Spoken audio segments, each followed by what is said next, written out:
Hello and welcome everybody. Here we are for some SimLeague action here today for the FS1 series here for the legendary race. It's probably one of the biggest jewels really of the calendar. This is the Monaco Grand Prix here around this fabulous street circuit. I mean, obviously let's be honest here, probably the most famous track in F1. That's what I think anyway. And that's the round we're at here today in the series. Should be an absolutely fascinating race, as a lot of guys very close on pace, and of course you got the constructors and everything. This could be some shifters and shakers there, because we've got a couple of teams with only one car here, so they could lose some points in the constructors if things go not their way. And of course, joining me in cameras and co-commentary as per usual is Mr. Quentin Plain. Say hello, sir. Good evening. It's very nice to be here once again. Indeed, yes, it should be very very fun. I think this one, especially being Monaco, it's quite something, quite a track. Of course, it's very technical, very challenging. It's basically the biggest challenge we'll have all year for the cars. As it's just so unforgiving, those walls being right there, just millimeters away. But while we've got a few minutes here left in warm up before the race goes, and of course while they go around, we'll do the grid during the warm up lap. I will say that Sandeep Chota did take the pole by about 6/10. It was a very commanding pole position, I will say. So, looking like the man to beat in the race here, but we'll keep an eye on him during the races. Of course, having the pace is one thing, but actually being able to keep that together for a whole race around here is another thing entirely. But we shall see that during the race. But what I was going to ask you, Quentin, is what are your thoughts on the great legendary track that is Monaco? I absolutely love this track. It's so technical. It's low speed, but the walls are so close that you feel like you're going so fast. And I love that feeling when you're driving. And your drivers are going to love going around this track because they're going to be trying to keep it out of the wall, but trying to keep the pace up as well. So it's going to be a real challenge for them. And a lot of these drivers love a challenge. Indeed, they do, and I guess that's one of the reasons why they're here racing in FS1, the Premier Series here at SimLeague. I know they called the League FS1. Whoops, that was nearly a big mistake there on my part. But yeah, no, that's what they're here for. As we have, interestingly, having a bit of drama here for the Bluebird team, a new team in FS1, their first race, I believe, in the FS1 category, moving up from FS2, and they seem to have issues connecting to the game. So I'm not entirely sure if that's maybe installing the mod incorrectly issue or something like that, but unfortunately for them, they can't seem to connect. They've been trying to connect for the past 20 minutes or so into the game, but they keep disconnecting every time they try to connect. But anyway, such is the way of things, unfortunately. So it looks like they will miss the opening round, which is a big shame for them, but I'm sure if they can, I'm sure they'll be able to sort out their install issues for the next round, which is, of course, 2 weeks, as always, the usual 2 week switch between FS1 and FS2. But we have about a minute to go now till the race. Not very long now. We just have to see how the start goes because, of course, it is Monaco. So, I mean, I'm expecting some sort of a crash to turn one. It wouldn't be Monaco without it. But seeing as we've got a little bit of time before the race starts, who's your picks for this race, Quinton? Well, you've got to look at the Adonis team. They've brought back team owner Menno Klonk is back once again. He tried to race a couple of, I believe it was in Melbourne, but technical issues meant he couldn't start. So he's back. Sandeep, well, we know Sandeep's fast, and then Sam Howe, he's going to be fast as well. So we're going to have one epic battle up at the front today. Indeed, we are, and I think even throughout the rest of the field, there could be some good battles. If you had a lot of very close people in terms of pace throughout qualifying, a lot of people in the 116s I noticed in qualifying, so you could have a few guys in there, the Hinds Motorsport guys, Stefan and especially Jared there in the midfield, and you've got even Insignia in there as well, and Brothers Racing as well in there. There's a whole bunch of them that could be in that midfield kind of battle as one of the Bluebirds joins again, and we'll see if he actually stays connected. I doubt it, but we shall see. But here we go. We're about to go to the race. I'm sure we'll hear the classic line from our pit caller any second. And in a moment, whenever the advance happens, everyone is saying good luck, of course, as yep, there goes the Bluebirds. So Bluebirds, unfortunately, going to be missing out here in their debut round in FS1, which is a real shame, but such is the way of things. Wait for the advance. Hopefully we can get one start, and that'll be it. Hopefully we won't be needing any restarts, but it is Monaco. So, just going to put it out there, it may happen because Monaco, it is known for its turn one crashes. So Oh, we should see how many survive too. It's another thing that should be interesting. How many actually survive this particular round? Because it is a massively attrition-heavy track usually, because of just how unforgiving it is. And, you know, one small mistake and bam, there you go, race over. So hopefully we can get a good sort of finishing rate here and have some good battles throughout the race. But it should be interesting to watch. Well, you have to consider that actually with these cars in the mod, that they can do a full repair whenever the car's state, and they pit team can do it in 20 seconds. So hopefully most drivers will remember that and realise, oh, I can just pit, and then they can be well on their way again. But whether people remember that is another thing. Yeah, indeed, it's very true. It is a bit of a unique feature in this series that the full damage can be repaired, even if you've lost a wheel, it can be put back on. Because I know a lot of other series don't have that, or if they do, it's kind of on off on whether it'll actually happen. Because sometimes pit crew won't repair that tire. But hopefully, we won't have too many at that stage, because that'll always be a bit awkward for the teams. As Attention grid, all non-essential personnel leave the grid now. There's a favourite announcer, man. Yes, everyone, bugger off the grid, please. Off you go. Let's get on this race. So 60 laps of this Monaco track. A grueling race this will be. Very, very long, quite a long race and high attrition rate I'm expecting here at this one, as everyone should be lining up on the grid now for this round of the FS1 series. Sandeep Chota on pole and Sam Howell in second for Tay4. That's Andrew Summel third in the reserve car, so he's not actually driving for a team, keep in mind, but he's in the reserve car in third. It's actually, yep, there we go. Warm-up lap now begins. As it's Sandeep Chota, as I said, on pole. That's Sam Howell, second Tay4. Sorry, Quentin. You just said before it's Tay4, not T4 now. I'm going to remember that. But Summel third, as I said, in the reserve car. Interesting to note that he's not actually driving for a team. Owen Golding is fourth for Insignia. Then it's Menno Klont, fifth for Donus. Then it's Stelios Van Sis for Brothers Racing Motorsport in sixth. Then it's Nikos Anastasiopoulos. Hopefully I got that right, for Everest GP. I'm just going to call you Nikos throughout this broadcast, just a bit easier. Eric Stanford is eighth for GBR Racing. That's Dogra in ninth in another reserve car. So I think there's 3 reserve cars in the field here, so that's interesting to note. It's Jared van der Wild for Hins Motorsport in 10th. Michael Balderasara for Tafel in second Tafel in 11th. It's Thomas Vergassi in the FSR in 12th, and the only FSR in this race, by the way, which is interesting to note again. The second Brothers Racing Motorsport car of Tony Mitsalis is 13th, and it's Demir Vuk in the second Insignia in 14th. Joel Piera in the first of the United Autosport Racing cars is in 15th, and Stefan McGreedy in 16th in the second Hins Motorsport car. Vedran's Yannick is 17th in another reserve car, and then I believe running at field, actually not quite running at field, I mean 18th is Kostas Dasopoulos there in the lone Team Deutschland car. And starting from the pit lane, I believe, is Theodoros Ezeraglu there. Sorry, hopefully I'm getting these right, sorry if I'm not, but he, I believe, is starting from the pit lane. He should be, but we'll keep an eye on that. I'm pretty sure he He's should got be, a because he's got penalty from the last race, so he's got a pit lane start for today's exactly race. right.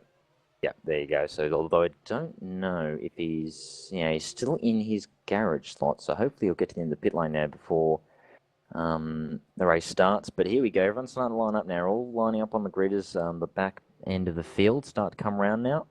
Should be an absolutely glorious race this around this Monaco circuit. 60 laps of this fantastic track. So we're about to go green here. Lights are building. We have 4, 5 lights.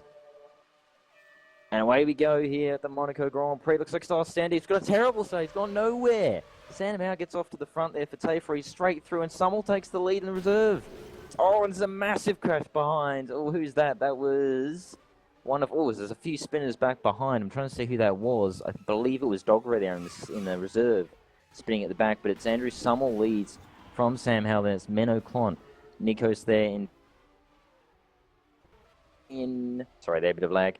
Sandeep back in 6th now for Adonis. So Sandeep's had an absolutely atrocious start, which is unbelievable. We were expecting him to be right at the front for this race, commanding, but he's down in 6th already.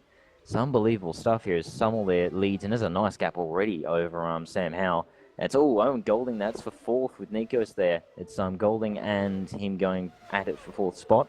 It's Everest versus Insignia. We'll see if maybe he can use a slipstream, but it would be unlikely. No, he doesn't. But Choda. Actually, oh, look at that. Baldessari's got past Choda as well. So now he drops to seventh. What's going on here? Sandeep's just got no pace, it seems. In fact, look, he's pulling over to the side. So scenes Must here. have a puncher. Yeah, he's either got a puncher or maybe it's suspension damage, maybe. But look at this. It's absolute drama in the early stages. He just drops down the field like a stone. So everyone goes flying past. It's unbelievable stuff. And he was, the contender. We thought he'd have this in the bag, but just early start dramas, and he's already having troubles as, yep, look at that into pit lane. So it's either, I reckon, a puncture, as you said, or I reckon it's more like it's suspension damage, I'd say, because I didn't see him having the puncture effects. I reckon he just had a suspension damage. It was too bad to bear. And I do remember he did have a bad start, so he may have got tagged off the line and maybe got some suspension damage. So drama stuff here in the early phases, as I believe Stelios Vansis as well, by the way, is struggling around with suspension damage down in 19th. That's very heavy suspension damage, in fact. And it's Tamas there in the FSR. He's at the back, I believe. No, he goes in the pits too. So we've got about 4 guys in the pits already for damage. So it's already got a high attrition rate already here in these early in the first lap, of this race. And wow, finally take a breath. Phew, that was a very, very dramatic start. What were your thoughts on that one, Quentin? That was something else. Well, considering it's Monaco, it was actually quite a decent start to only have 4 cars damaged, to be fair. I think last year there was a fair few, half a dozen at least. But now people are going to be settling in and they're going to try and stay consistent as possible. So it'll be interesting to see how everyone performs now. Yeah, indeed, especially now as they all get in their rhythm, which is, of course, the big thing, as Vance is just coming out of pit lane. He's already a lap down now in the second of the Brothers Racing Motorsport cars. So big dramas for him early on, bit of suspension damage, and he is already down the back. But we'll see if he can come back through the field as the race goes on. Of course, as we said, it is Monaco, so expect a high attrition rate here. So if he can just stay in the race and finish, you could get some good results there, as he's having to try and limp around in 19th there, trying to keep out of everyone's way. But he's doing a good job so far. I think right now one of the closest battles is actually for 8th at the moment. It's Jared van der Woud in the first of the Hinz Motorsport cars, and it's Mitzalis in the Brothers Racing Motorsport entry, and then it's McGreedy in the second Hinz Motorsport car. So he's in a bit of a sandwich there, poor old Tony there, as they're going at it for 8th. Ooh, Woud's gone a bit wide there, and Tony has a little bit of a look, but he's not able to make a move. But that's probably the closest battle there in the midfield there, as they're just behind Eric Stanford and dropping back as well. They're back into the 10. It's a bit of a gap back to Kostas there in the first and only Team Deutschland car. And he's actually come up a lot too. He was 18th, wasn't he, off the line? He's already in 11th. So good stuff for him as they all continue to go around. And also, oh, look at that. Baldassare also has got Eric Stanford all over the back of him there. That's for 6th. T4 versus GBR. As, oh, hello, we've got our first retirement. It's Dogra. There you go, suspension damage. And Dogra is out in the one of the reserve cars there. He's one of the reserve drivers. So he's already out of the race. So there's your first retirement. Only 2 laps in, he's gone. So bit of a drama start, but there you go. So he's gone, our first retirement. Surprised it wasn't the first lap, but there you go. At least we got through the first lap without a retirement. Wait, that's celebration time. But Andrew Summel continues to lead. He's 2.2 clear of Sam Howe, and then it's about another 2 seconds back to Menno Clont. We've got another little gap back to Golding, and another gap back to Nikos. And that's that battle with Baldassaro and... Sorry about the lag again. I'll get that every so often. The internet's a bit kind of here. I'm being in down under here though. Expect that. We don't have great internet. We are in the medieval ages, literally. So, yeah, fun fact. But interesting stuff. So, what are your thoughts on that start there, Quentin? With any sort of movers that really caught your eye? If I'm honest, I'm surprised at Andrew Sumner's pace at the moment. I was not expecting him to lead out of the first corner. So. And now he's he's pulled away from Sam Howe, and now he's got a 2-second gap to him. It's really impressive pace for me to see. So it's going to be interesting to see if he can keep it up for the entire 60 laps of this race. Indeed, and interesting note I'm thinking is that of course he's in a reserve car, so in terms of for teams, it's not going to go towards a team. So it's just going to be his individual thing. It's not going to go towards any teams, which I just find very, very interesting. But there you go.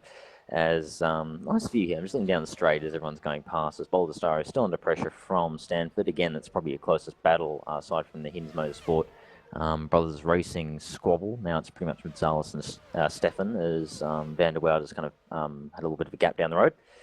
But probably Boulder Star, I think, is your pick now. It's Tay4. I've got it right. It's Tay4 versus GBR at the moment with those two. Of course, he's in the second. Carmichael doing well, though. He's in sixth. That's good points if he can hold on there. But, of course, a long, long way to go in this particular race. So plenty of time for things to change. But he's, as I said, probably your closest one, as I believe. I did see, I think I saw, Sandeep. He's nearly a lap down, interestingly enough. But he's not far off from actually a bit of a battle in front of him over 15th between Yannick and... I need to put this here so I can see the first names. Yannick and Tamas there in the FSR. They're both having a little battle there in the back of the field. And he's catching them at quite a fast pace. But, of course, he is, because we know he has leader's pace because of qualifying, of course. And, in fact, he's Sandeep. Hello, aliens. But, yeah, so, yeah, interesting start. Yeah, only the one retirement. I am kind of shocked, I'll be honest. I was expecting a lot more, but there you go. So I think that's a good sign.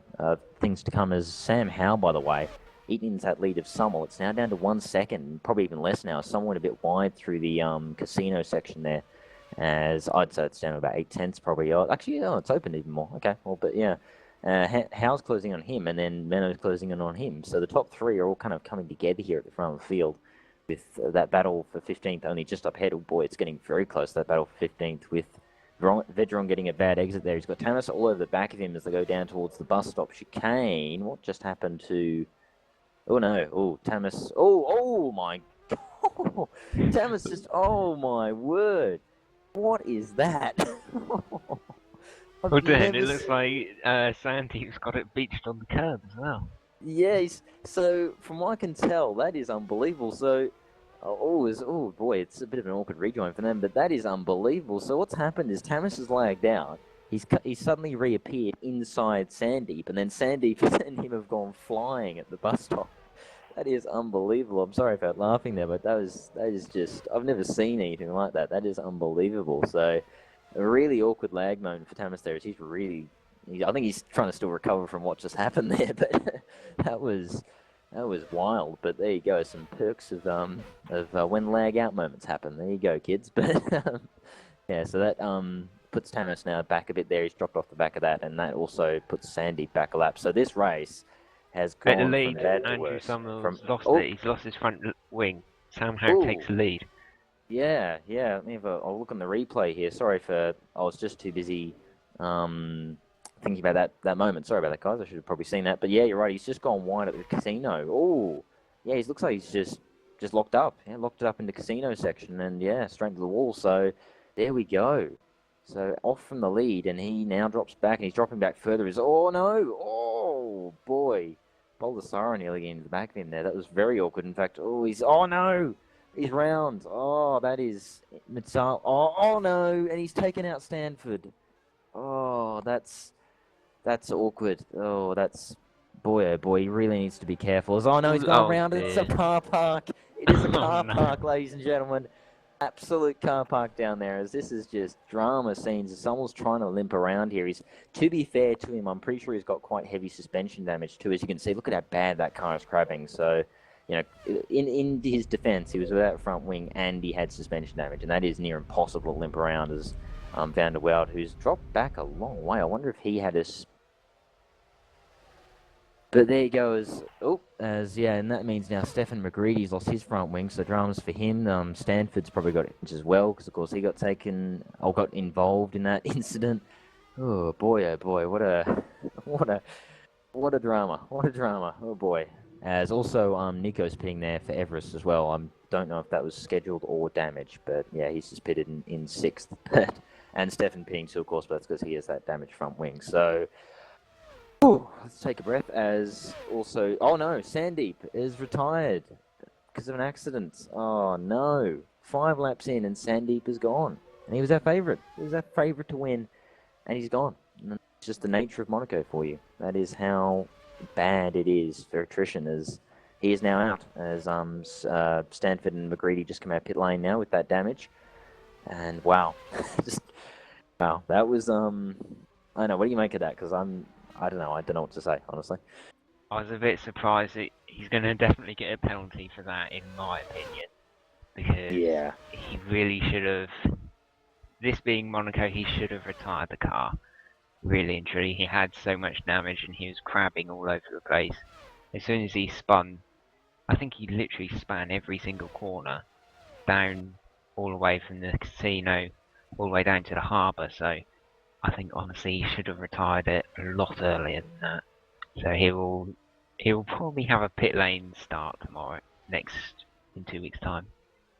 Yeah, I'll have to agree there. I mean, obviously, don't like jumping to conclusions here. We don't people, of course, because there's always sometimes some extra details you can miss. But I think it's pretty clear there that was possibly just pushing a bit too much. Maybe you should have just backed off a bit. I'd say really, I mean, even if you had to really back off to like, first gear limping speeds, I would have done that because you don't want to wreck other people's races. And it's a bit, yeah, it's not a good look when you literally cause a car park at one of the corners. It's not a good look. But back to the race here. Is it the lead? It's quite tight. Sam Howe's got the lead, but he's only got it by about 4/10 over Minnow Clon. He's very close to the front there.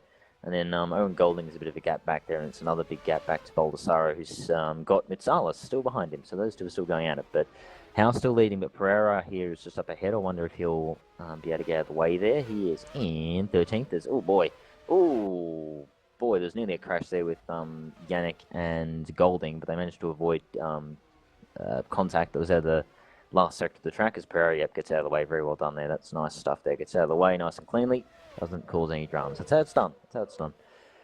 Yes, no, drama.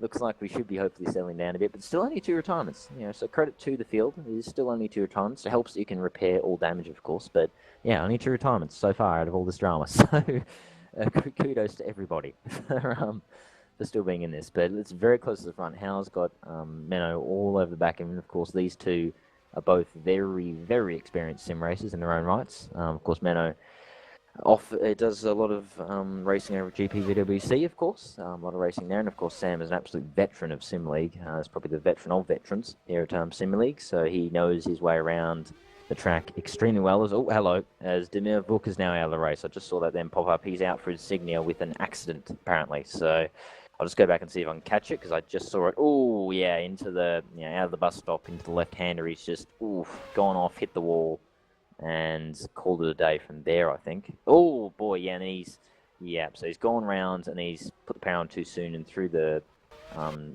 chicane there, he's just whacked the wall and lost the wheel, and he's called it a day, so a shame for Demir, a shame for him, for that to end for Insignia, but there you go, another retirement. And that only helps the guys at the back, like Tamas and Stelios at the back there, because they're now, if they can just survive, they're going to possibly get points if they can just keep surviving. So there you go. But still Sam at the front from Menno, but he's holding station at the moment. At the front of the field there is, by the way, it's 11 cars on the lead lap. Oh, hello. I've just noticed Stefan McGreedy is all over the back of Eric Stanford. That's for 10th.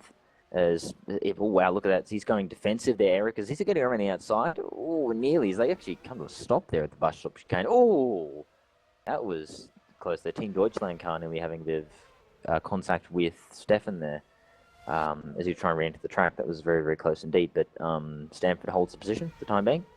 No, he's going around with damage. Right, that explains that. So I think the Team Deutschland car has, heavy suspension damage. So it explains why he was limping around. So he'll probably pit this lap. For more damage, yep, in he goes. So, more damage going on there. So drama with drama everywhere you look here at this particular race. But again, closest battle is probably that one for the lead, as Howe continues to lead. But Menno right over him at the moment. There he goes. Team Deutschland car. Castos Desopoulos there, just retiring the car as it was accident again. So obviously, maybe the suspension damage being a bit too much as he retires as well. As we're now down to 4 retirements, down to, I believe it's 15 runners left in the Grand Prix, as Howe continues to lead. But interesting stuff. I mean, the attrition is starting to kick in. Is it sort of about what you're expecting now, with this attrition sort of coming into effect now? Exactly. It's Monaco. It's unforgiving toward the narrow streets. They're just attracting all the cars. I do want to pick out, though, Theodoris in the United Autosport car. He started in the pit. He started from the pit lane, and he's already up in 6th. And he was saying earlier in the community forums that his race was ruined here at Monaco because he got that penalty from the last race. But he's up here in 6th. He's going to get a good points finish, and if he can keep going, he's going to bring in a load of points for his team. Indeed. Oh, as I was just, oh no, I was just looking back. I know Stefan McGreedy, Finn's Motorsport, he's just had to pit again because he lost his front wing because Yannick, veteran Yannick there, he'd gone around and poor Stefan's gone in the left hand there and had nowhere to go, and he's just gone straight into him. I mean, nowhere he could go. He was a blind corner. He had no idea he was there, and unfortunately that means he's going to have to limp round and pit. He's pitted now, but it's going to drop him even further down the field. So dramas are plenty here, as Jared Vanderwoud as well has also got a lost front wing, so he'll have to limp around and pit as well. So more dramas for Hinds Motorsport. This is turning into a bit of a downer of GP here at the moment, as they're having a few dramas there in those cars. But they are still running. That's the main thing. If you can keep running, you'll gain positions from retirements. So that's the main thing. As I believe, is Sandhow pitted? Because he's got 12 seconds Sandhow down. pitted, Yes. 3 seconds stop. So pretty good stop, and then it's come out in 2nd. So and put on the medium tyres, switching from the super soft. So he'll now be looking to look after those tyres and try. I think he might be on for a 2-stop here. And he's also just noticed Stefan McGreedy is out for an engine failure. So troubles for Hinds Motorsport continue, which is great for me, of course, because that's my team. So woo, we're doing so very well here right now. But anyway, that's the attrition of Monaco, as it is. And I'm pretty sure by looks of it, he just overcooked it in pit lane. It was probably just sitting in pit lane too long. I know that can happen because I've done it before as well. Not just in these things, in other cars as well, in different leagues. As looks like the Stanford over front wing, or is that just a graphics glitch for me? I think he doesn't have a front wing, so He's lost Stanford it. having. Yeah, he's just lost as well, so more issues for them. It's just issues aplenty. We're just going around, there's people having dramas everywhere. Everyone's trying to fight their way around, as I believe your closest fight really is probably... There's not really a head-to-tail one at the moment, as everyone's kind of got a little gap over everybody else. But everyone's starting to get in their little rhythms now, as it's probably Golding and Theodorus is probably one of your closer battles there. As Miss Salas pits, by the way, for Brothers Racing Motorsport in 7th now. Dropping down the field, I presume, yeah, he'll come out 7th. He's got a long way back to Eric Stanford as someone else pits. That is... Who's that? That is... Christ, I'm trying to find who it is. Hang on, sorry. Bit of fiddling around. Oh, it's Baldessaro, right, for Tafel pitting as well. They'll come out in a nice bit of clear spot because there's quite a gap back to Stanford, so they're in a nice little bit of clear air, apart from traffic, of course. So they'll be happy with that. As Clonk continues to lead, 15 seconds, but of course that was because Sam pitted. So expect that to change. But of course, I believe Menno, he started on the... that's interesting. So he'll possibly extend this stint for a bit longer because he's on the harder, longer-lasting tyre. I'm interested to see what he does with that, how long he pushes it too, because, as I said, it should last longer, but it will be a bit slower. So I'm interested to see how long he pushes that tyre on. So yes, it's all very interesting, of course. Only, by the way, top 7 now on the lead lap. So out of the now 14 runners and riders left, who's had 5 retirements in this race. Very, very high attrition rate, but again, we kind of expected that being Monaco. But yes, there's an interesting. Adonis now just 1 left, so that's not going to help the constructors. But Tafor as well, I've got 2. Actually, sorry, yes, in 2nd and 7th. They're probably the best set out of the constructors at the moment. As United Autosport do have 2, but they're not quite as well positioned. I speak of United Autosport, Theodorus is pitted. And he should come out in... He's just pitted, alright, he's just pitted there. So he should come out about 5th or 6th, I'd say. He should be 5th. Yeah, he's going to beat out Salas there, so it's good for him. As I'm just trying to look around, and again, not really any battles happening, so everyone's sort of getting into a rhythm, aren't they now, Quinn? Exactly. You just want to focus now. Get your head down for the remaining 45 laps, and then get some points for the team. Yeah, indeed, as we're a quarter of the way through the race now. I know, already a quarter, it really has felt quite fast.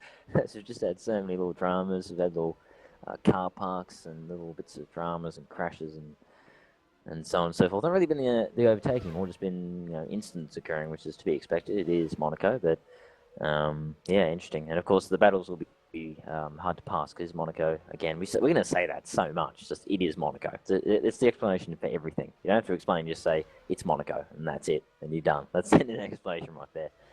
As I just find an interesting note, by the way, that there's only 2 guys in the Super Soft, and that is veteran Yannick there at the back. He's at the 14th. He's the last of the lead, last of the runners, and he's on the Super Soft. And the only other person on the Super Soft tyre is Owen Golding, and he's in third for Insignia. So that is interesting. I'm interested to see how that all plays out, as he'll obviously be on a different compound tyre to everybody else. I wonder if they'll either help him or not throughout the race when it gets later on. We'll keep an eye on that with interest, as it's still just the top 7 on the lead lap. Just 5 retirements. And yeah, as I said, no real actual battles going on. It's another one of those little moments where everyone's in their own little race. They're all sort of minding their own business. We said beeswax there. Let's not use that overused niche saying. We'll keep that away if we can. But yeah, it's all very, very interesting indeed. And I found interesting. There's 2 reserve guys here who are, one of them's 1 outside the points. But yeah, interesting. I just find interesting that there's some reserve guys here. When a couple of teams had a missing driver, I would have thought maybe use reserve drivers, but that is understandable. Ultimately, with the reserve drivers, they can choose the cars they really go in, because they can. I'm guessing, from a team owner's point of view, that if there's a driver missing and there's a car available, from my point of view, I wouldn't mind someone stepping in and driving for my team, just out of the blue. So it means there is potential for points, but I don't mind. The potential for points, that's good enough for me. But it's a bit disappointing when everyone chooses reserve cars, when there's plenty of these SimLeague teams and whatnot that gives them a very nice looking car to drive. A lot of half of the grid here is privately owned teams, and then the other half is owned by the league. But the entire grid, I have to say, looks pretty damn good. So they have the option to race in any car, but they choose not to. Yeah, indeed. No, I do agree. I guess that's the thing, though. Of course, they can't just pick the car and drive for it. The reserve drivers, they have to get the permission, of course, from the team managers. And so that, but I mean, even as you said, it's not really too hard. You just basically go, look, can you drive for my team? And then bam, there you go. Not really a too difficult thing, but it is. To be fair, it's hard to find out sometimes who is available, of course, and who isn't, because real life is a thing. I know it's amazing. Real life's a thing. What sort of sorcery am I talking about? But yeah, it can be a bit difficult at times. I know that from personal experience, because life can get in the way sometimes of sim racing exploits. So once again, it's really that battle for the lead. It is the closest battle in the field. Everyone else is in their own little world, but Sam still holds the lead from Menno at the moment, as they've got the FSR car of Tamas up ahead. Hopefully he won't have too much of an issue. Menno again looking down the inside at the hairpin there, but not really making a move. I'm assuming he's looking for the exit more than anything else, but I'm interested to see if he can make a move. Of course, DRS and Kurz are in our version of the championship. A little bit of a perk of FS1 racing here. We do have the DRS and Kurz systems available for use, which of course have those who don't know F1, but I'm sure if you guys are watching this, you know F1 quite well. Just in case you know, of course, Kurz is that power booster blitz, about 60 horsepower equivalent. It's, I believe, about 7 seconds or so all up of a lap is available to use, so you can use that whenever you want. And of course, DRS is the activated sections. You can use that. So only in those little sections, and when you're within 1 second of the car ahead, of course. And that would mean that Menno is able to use it right now, and he's only a couple of tenths back. So I'd nearly think he'd go for it, though I don't think his DRS slot is open by looks of it. So that's interesting. He just holds back and keeps it in line. He's obviously thinking of maybe keeping the pressure on and looking later on. It's a long race, so he's got plenty of time to make that move if the need arises. He's looking down has a little look down the inside in the casino section, but doesn't make the move stick. He's at nose and tail right now, but of course Sam is one of the most experienced campaigners around, so anyone knows all the tricks in the book and ones that aren't in there as well, no doubt. I'm sure he does. So it'll be difficult for Menno to have a look, because he has another look down into the hairpin. Oh boy, side by side, nearly makes it stick. Is he going to go around the outside? He tries. Oh, they managed to go side by side. Good racing there from those two to make that work, because that could have very easily ended in a bit of tears moment there. But they managed to get round. Sam holds the lead for the moment, but Menno was looking extremely feisty, I must say, in that Adonis Engineering car. the lone endurance engineering car now, of course, because Sandeep retired there with an accident earlier on. He's looking very, very, very fast right now. Because we're now 18 laps down, 32% of the race done here, and it's still Sam Howe leading 4-4 from Menno Klomp. That's Owen Golding in third from Signia. Nikos Anastasiopoulos is in fourth for Everest, and there's some United Autosport Racing. Theodoros there in fifth, as we said. Kudos for him because he started from the pit lane, started from last, and he's already into fifth. So that's what happens when you avoid accidents here at Monaco. You really do benefit massively. As I'm wondering, what are your thoughts on this lead battle? Who you reckon is going to win it? Because of course, long way to go, of course, but it's two sort of battle of titans really. So who do you reckon personally is going to come out on top potentially? It's an absolute epic battle I'm watching. I'm clenched to see that Sam's trying to defend it, and I don't want to see any accidents, not anymore.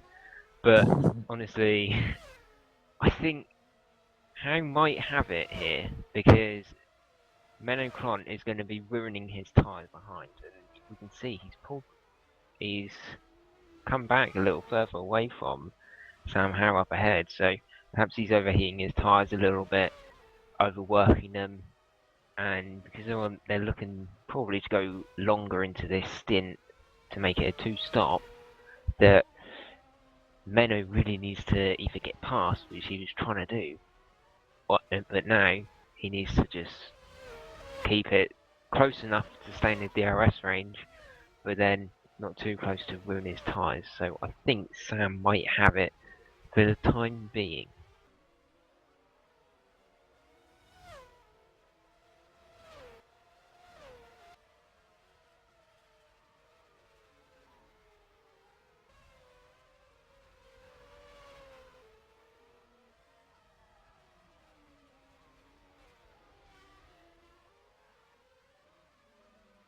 Alright, sorry for that, guys. Just DC'd there briefly. Terribly sorry. Just a bit of a connection issue at my end. Hopefully I'm back. I should be back now. Sorry about that, guys. Just a little bit of a silence there as my internet went, oh no, I can't do this. And kind of died for about 20 seconds. But that's all the internet for you people. It's great fun. Great fun. We have such good internet. I really love it. But anyway, interesting to note, battle. For third now, it's Nikos versus Theodoros there. So that's Everest versus United Autosport.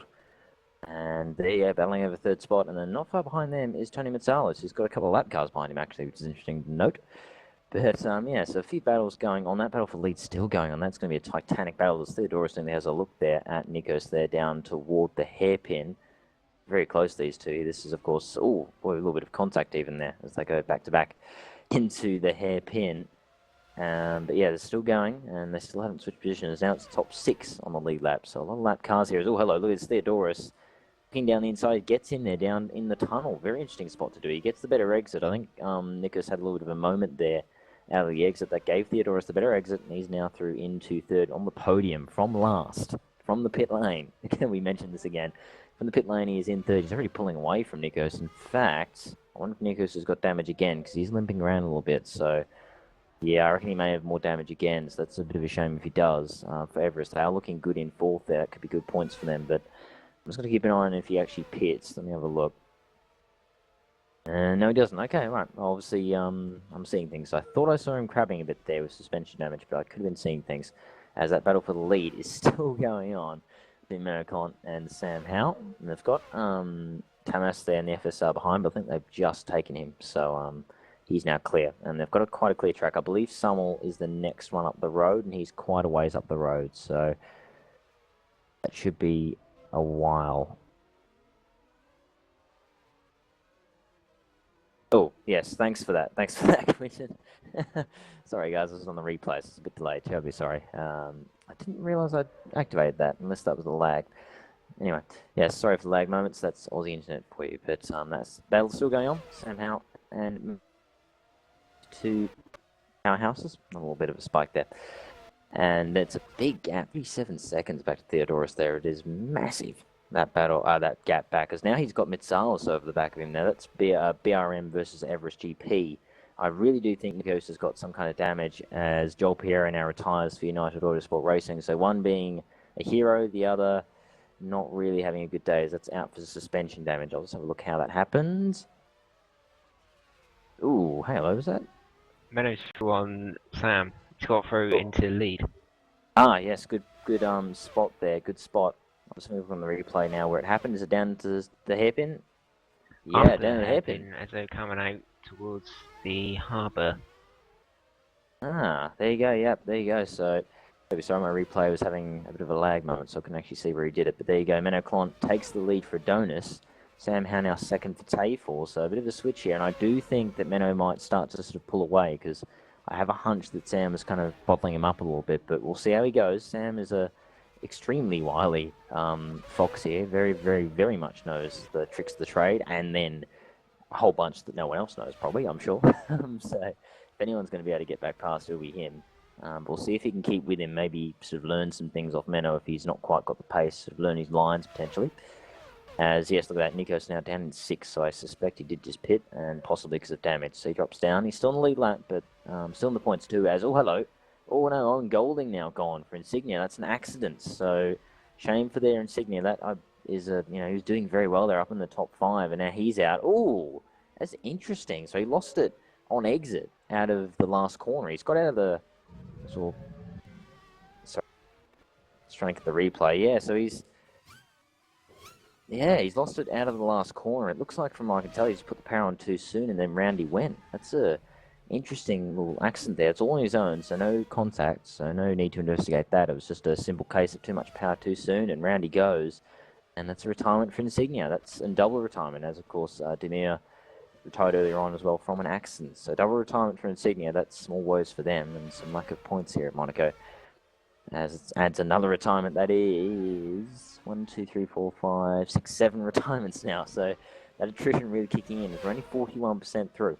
We're not even halfway yet, ladies and gentlemen, and we've already had 7 retirements. So attrition rate massively high, but I can't really say we're too surprised because it is Monaco. Yes, I will say that again for about the 20th time this broadcast, and expect it more because that's the explanation for it, isn't it? Really, you just say it's Monaco, and that really explains everything, doesn't it, Quinn?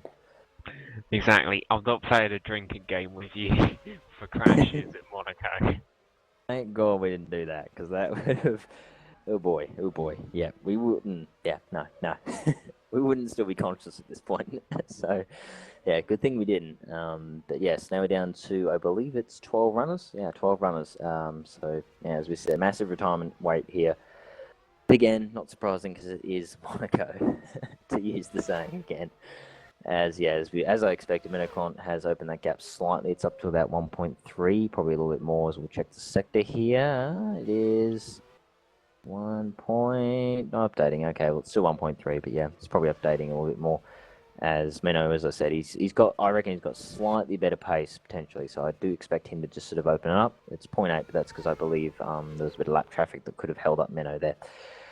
And it's a big gap back, 38 seconds back to Theodorus, who, again, third. Massive shout-out from last. He's avoided all the carnage and managed to be third. So I think that's a big congratulations to him so far, but still a long way to go, of course.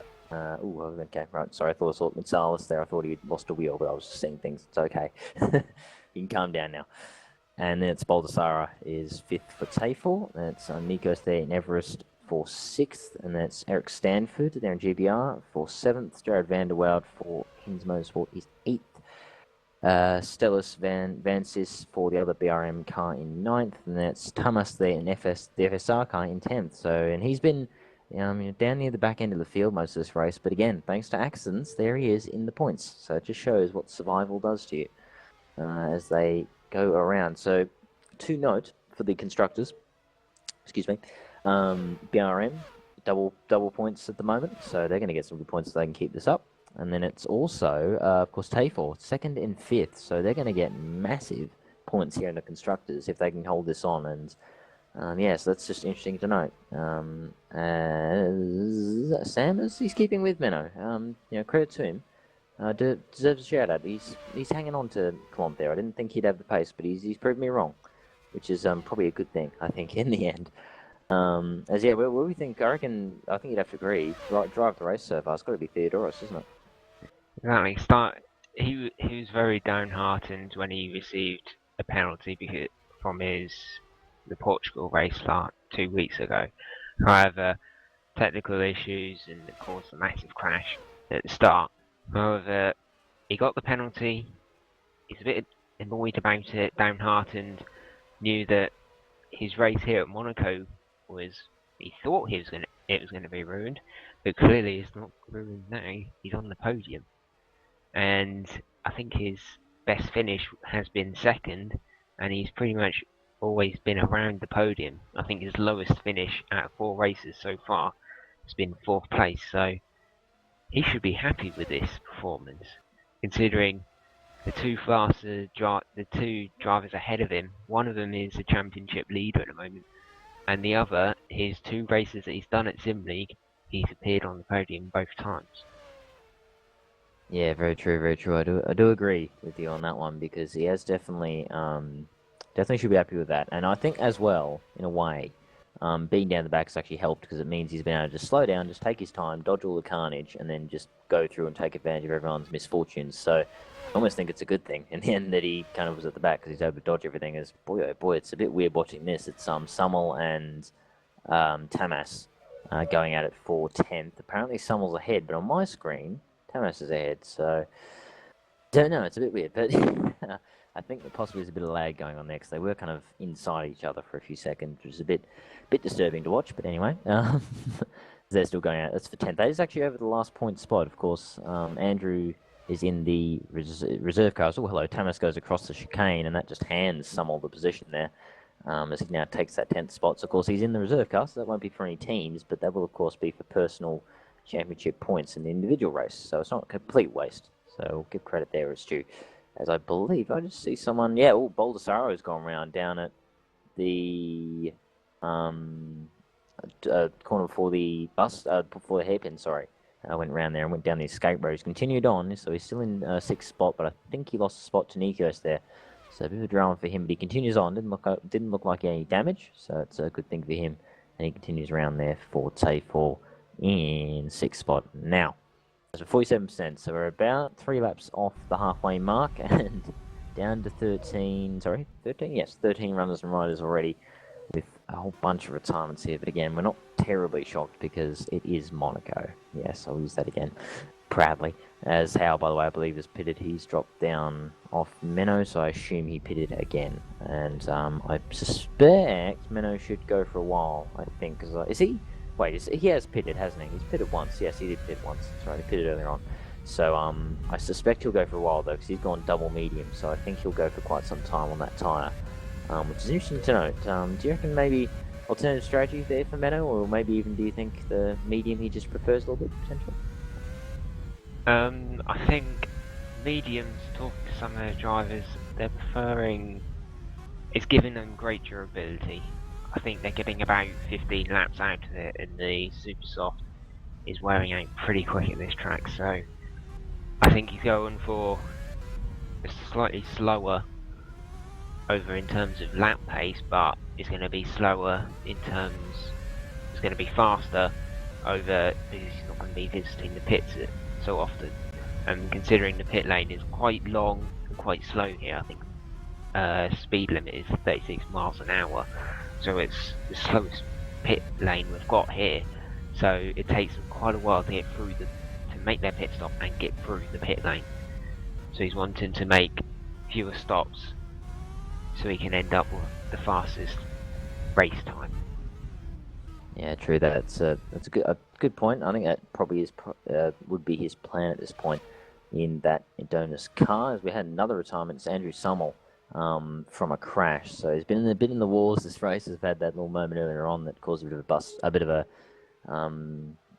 a standstill down at the mid end of the track. But he's retired now from suspension damage. I had a look in the replay. Looks like he just went a bit too deep through the swimming pool section, and just went to the wall, lost it, and nearly had contact with Sam Howe there. He would have had a little bit of a heart attack moment as he came around the chicane and nearly went into him, but he managed to keep out of it and managed to keep going. So he's now out now, and it's down to 11 cars. So one more retirement, and literally you just have to finish and you'll get points. So that's interesting. But so that's interesting to note. Another retirement that now leaves only one reserve car in the race. So reserve cars not having a good day here as they all go around again. Not really any battles going on as Sam has of course pitted, so he's dropped off from Menno.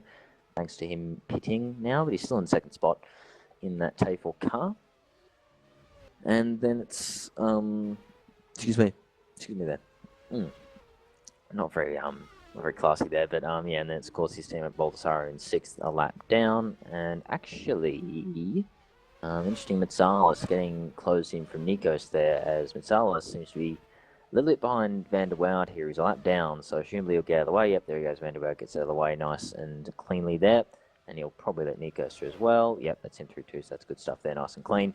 And they're pretty close, actually. Yeah, Mitsalis is only about a second up the road, so I suspect Nikos might get that back soon if he keeps his pace up, but I believe he pitted not too long ago, which explains why he's behind Mitsalis there on track when he was ahead before. So, yeah, it's interesting to see. Everest, by the way, could get some good points here if he can keep this up.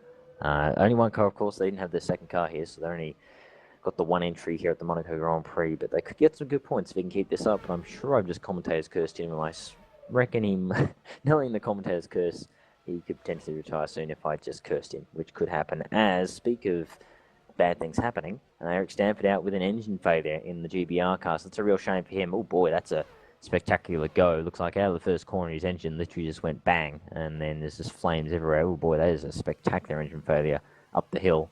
And that is his race done. So he was in 7th, doing well there, getting some good points for GBR, which I believe is his team now. He bought that team off the lead. And yeah, so a bit of a shame for him. Those some good points potentially on the cards, and gone with an engine failure. So it's 2 engine failures now here, and it is now literally a case of finish the race and you get points. So that just shows how much of attrition rate it is here at the Monaco Grand Prix, really, doesn't it? Exactly.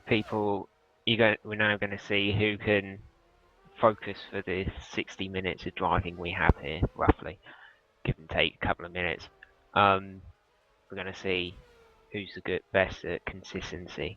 And ultimately, that's what is key here. Pace, yes, it's good to have pace, but here you want to keep out of the walls at all means possible. Yeah, indeed, I agree. It's certainly, I think, especially for the race, consistency is much more important than pace, especially with the attrition rate. If you can just survive and just be consistent and not make those accidents and mistakes, then you'll probably gain more from being insanely fast and making mistakes. So that's interesting to note. As Menno's still leading. He hasn't pitted yet, so he's continuing on at this point. But again, as I said, he's done double medium, whereas Sam was super soft medium. So that's why he is continuing on for quite some time. I wouldn't be surprised. I think he went about 20 laps, so I wouldn't be surprised if he goes 20 again. And then he might even try the super soft. Maybe he'll extend these tyres, try to go to super soft and go 2-stop strategy. It is certainly possible. I would have thought 3-stop, but yeah, maybe they're going to go the 2-stop here. As of course, a lot of people having damage, they've kind of done a lot more than 2 or 3 stops. So there's a few that are a bit out of sync because of damage and incidents and so on and so forth. But yeah, interesting to note that also Mitsalis has actually managed to keep the gap to Nikos there. I would have thought Nikos would get up to him and pass him, because I swear he was ahead of him on track before the stops, but I could be wrong there. But yeah, he's keeping that gap in 4th. They're about 1 minute and 2 seconds off the leader. As Howe's continuing to close down Menno, it's 14.8 now.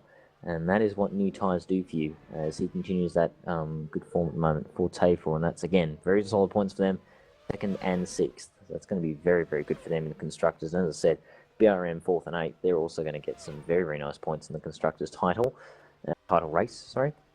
As we try to go around here we have just passed the halfway mark, 56% done, 32 laps gone out of 60, and yeah, a lot of retirements already, so still got 28 laps to go here of this one, and only 10 left out of the 19 that started, so that just shows the attrition rate here at the Monaco Grand Prix. But again, we aren't too surprised because it is Monaco, which of course is known for how difficult it is. As hello, look at that, Menno is in and out, and is he going to beat Sam out? Oh, it's going to be close. They'll be side by side up the straight, up the hill here. As no, he gets in. There you go, Menno just got him. Now, I thought they were going to go side by side, but I think Sam thought better of that because it is always risky going side by side up the hill there. So that keeps Menno ahead. And it was interesting because I swear Sam was catching, and that just showed must be about a 13-second stop through the pit lane, because the gap was about 14 seconds before the stop, and Menno has kept the gap and kept the lead. So that is interesting. But Sam nearly making that work. He nearly made the undercut work, and Menno going onto the medium again. So he's got to stop once more because he hasn't used the super soft yet throughout the whole race. So he has to stop again. But yeah, that's very interesting stuff as they go around. And now Sam behind. I'm interested to see if he can maybe challenge. Do you think maybe do you reckon he's got the pace to challenge, or do you think Menno's got just a slight better advantage here? Sam was saying the fastest laps of the race before Menno came in, so I think Sam is on a mission now. He wants to get past the Adonis car.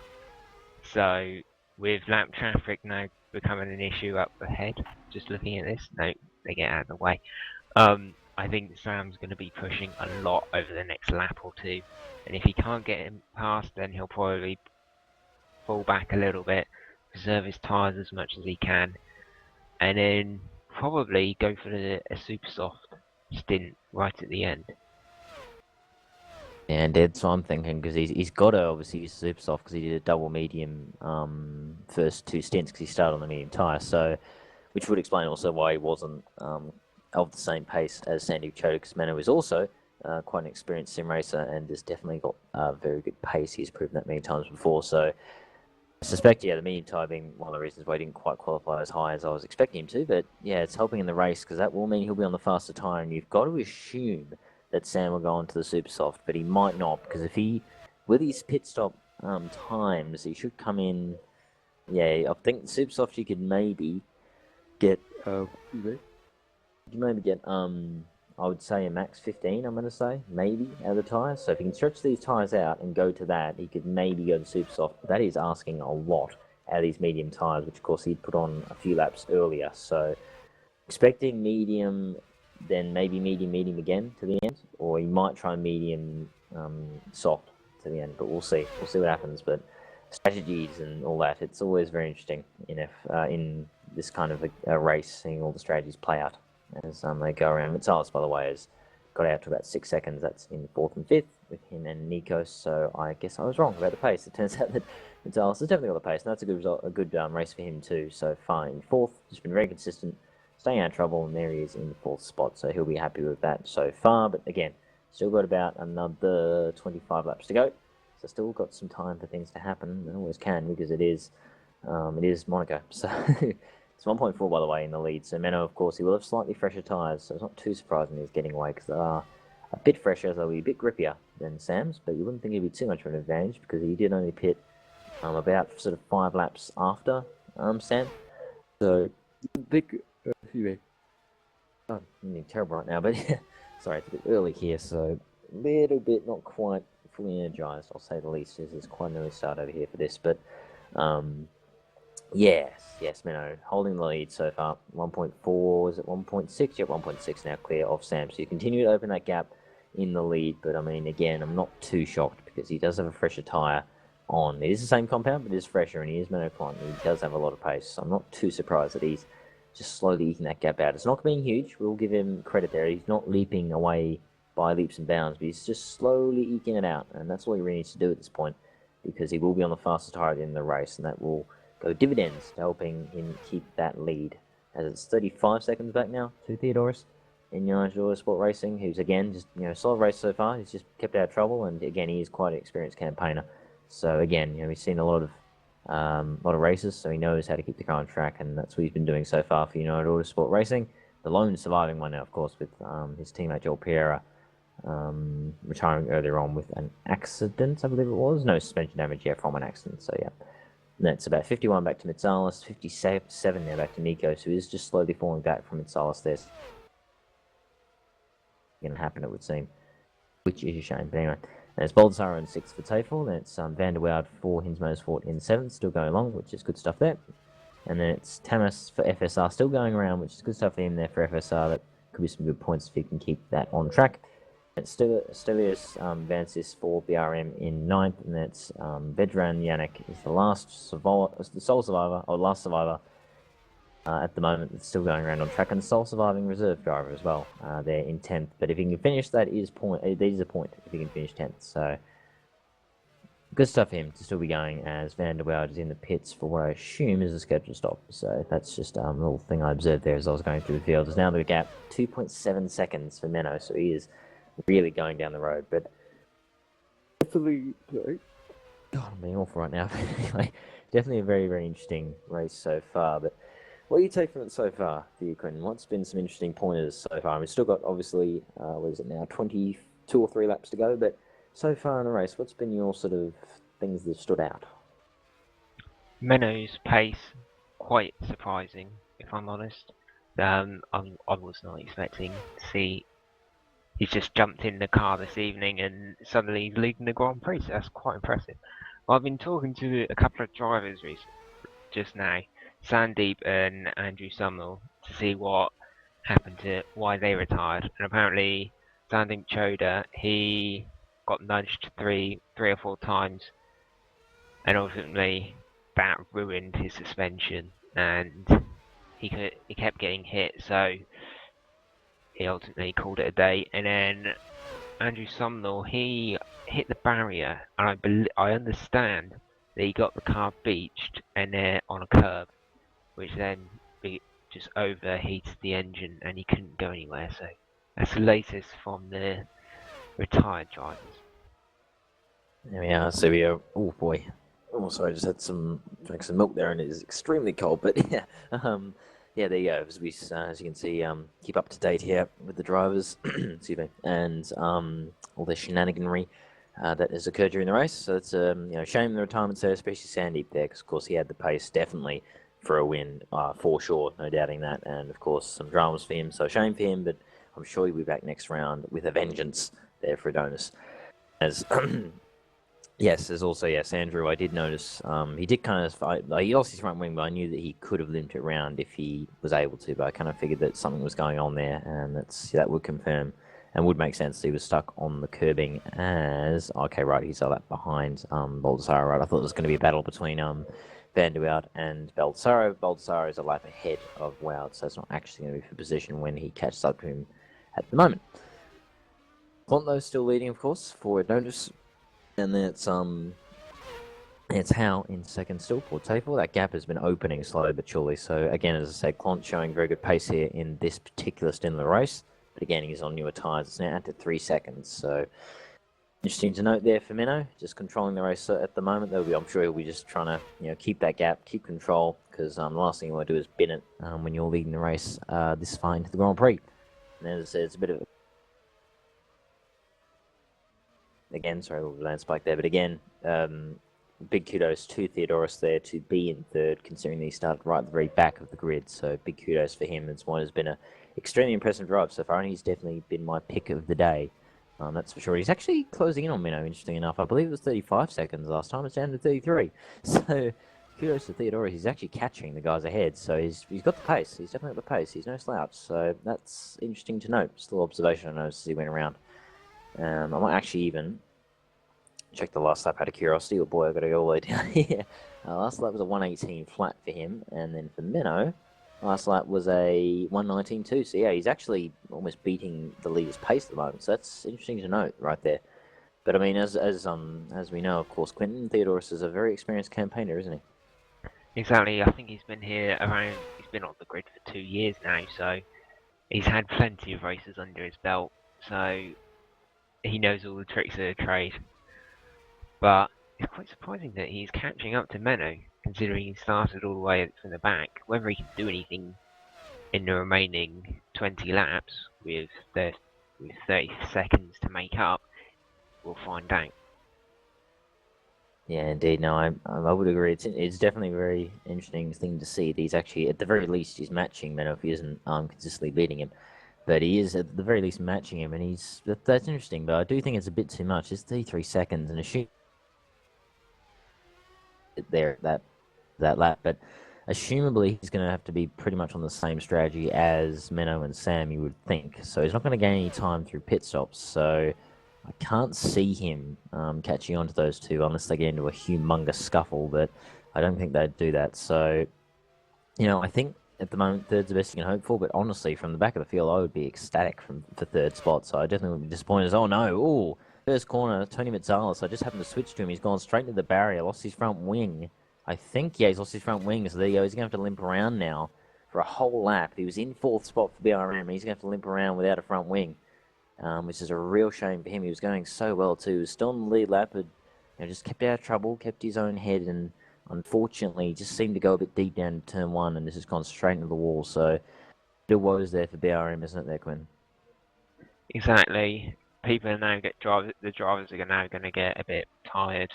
They're focusing so much, and really up at the front they're going to be focusing a lot because they're so close and they want to win. So there's going to be lack of concentration creeping in there. So we're going to see a few more, possibly 1 or 2 more cars retire. However, people are now, they're so spaced out they can afford to make a pit stop for damage and still come out in the same position. Yeah, true that. No, it's... Yes, it is indeed. It is quite spaced out. It's kind of why we haven't really had any battles to focus on. Terribly sorry for you guys viewing this. If you're kind of thinking, where are the battles? Why are you not seeing battles? Well, unfortunately, it's because there aren't any battles going on. So we don't actually have a battle to show you. That's why we're not really showing you any. So yeah, they're all spread out now. Of course, everyone having their own little issues throughout the race. It kind of happens here at Monaco. It's kind of the way. As I'm wondering when Metsalis will come out. He might lose out to Nikos potentially. I don't think he'll lose out to Baldassare. I think he's a bit too far. Oh, excuse me. I think he's a bit too far back. But yeah, I think Nikos might well take him. I'll have a look. Although with Salas coming out now, Nikos is only just coming onto the front straight. Let's have a look here. Of course, remember the pit lane. It cuts through the first corner. You don't actually take the first corner in the pit lane. But there you go. Nikos is through, and yeah, he's quite clearly through there on Mitsalis. So there you go. That's a net gain for him. He goes back up the 4th there for Evis. And Mitsalis now comes out in 5th on the medium. And we have seen the medium do 20 laps, so I suspect he may well go to the end. So I think he'll stay 4th in the end, because I would assume Nikos has got to do at least one more stop in that car. So I reckon they'll still be 4th for Mitsalis. So he didn't actually lose a spot in the end out of that. So it's not really the end of the world for him. And it's still Menno leading. It's now 4.6. So he's just been slowly eking that gap out throughout the stint. And he continues to do so there in that car. And Theodoros is still about 33 seconds back. He's still ever so slowly gaining on those guys, which again is something of note considering that he started right at the very back of the field. So it's an interesting thing. But yes, he continues to do well there for URA. Just use the abbreviated version rather than saying the whole thing again. But yes, and I do find it interesting as well that Baldassaro in 6th is still being chased by Van der Woud. He's actually been holding onto the back of him for the past sort of half dozen or so laps, despite being a lap down. So he's actually a lap down on him, so he passes him. He won't actually get a position out of that. So that's just something I've been looking at that's quite interesting, I think. But yeah, so there you go. And then that's Tamas there in FSR, and then the other Barim, and then Yannick still going around there in the last reserve cars, 7 laps off the pace, but he's still going, and he's in 10th, so it would be a point if he can continue to lead that round and finish the race. That's what we like to see. Determination. Yes, I agree. It's what you need. Let's be honest. I mean, if you can have the determination, I reckon you've won half the battle in my mind. You don't have to be that fast. If you can just be clean and be determined, you've pretty much won the battle, I think, at the end of the day, because that will get you through races, not necessarily being insanely fast. So that's my view anyway, but that could be completely wrong. I don't know. Could be just talking about complete bull dust. I don't know about it. Oh, hello. Theodoros has gone around, by the way. A little bit of a moment down at the right-hander before the hairpin there. Yeah, looks like he's gone a little bit too deep. He managed to pull it up, though. No contact with the wall, so good stuff there. He kept it out of the wall, possibly showing his experience there as he kept that one out. And just had a little bit of a moment down the escape road. He'll probably lose about sort of 5-10 seconds, but still going, so it's okay. No damage. He's still going. He's got a big old gap back to Nikos now, so he doesn't really have to worry about that. So, yeah, but a little bit of a moment. He keeps going, so a little bit of a heart-stopper moment, but he kept it out of the wall, so it's okay. It's a good job it wasn't during qualifying. That looked quite familiar. Yeah, true that, yeah. No, yeah, he's still going though, and it's, again, I do definitely have to say again, even though I've already said it about 4 times, but he is still the driver of the day for me so far. But there is still about 16 laps to go, or 15 laps to go, as we're 75% through. We're in the last quarter of the race here. And again, as I said, a little bit spaced out, as I believe Sam's just pitted again. Yep, Sam's just pitted again.